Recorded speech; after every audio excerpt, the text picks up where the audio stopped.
il ressort des investigations que le feu s'est déclaré au 2e étage et s'est propagé au 3e étage, que les corps des 2 victimes décédées ont été découvertes au 3e étage, que des victimes occupantes de l'hôtel Isba ont senti une odeur d'essence juste avant l'incendie, que des témoins ont également indiqué avoir perçu des effluves d'essence 1 mois auparavant.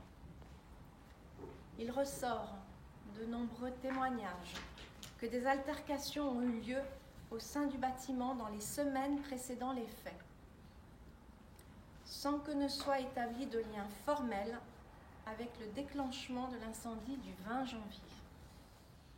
À l'issue des premières investigations techniques, s'agissant de la propagation du feu, il est envisageable qu'un produit accélérant la combustion ait pu être utilisé.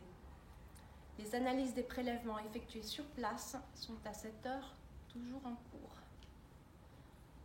À ce stade des investigations, la piste criminelle, c'est-à-dire l'hypothèse d'un départ de feu volontaire, est sérieusement examinée.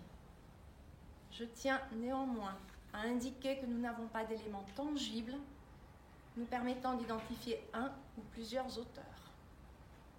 Une information judiciaire sera donc ouverte dans la journée de lundi auprès du pôle de l'instruction de Chambéry. Cette information judiciaire aura pour objectif d'établir l'origine de l'incendie et, si elle se révèle criminelle, d'en identifier le ou les auteurs. Les investigations viseront également à déterminer si les conditions de sécurité du bâtiment répondaient aux exigences réglementaires.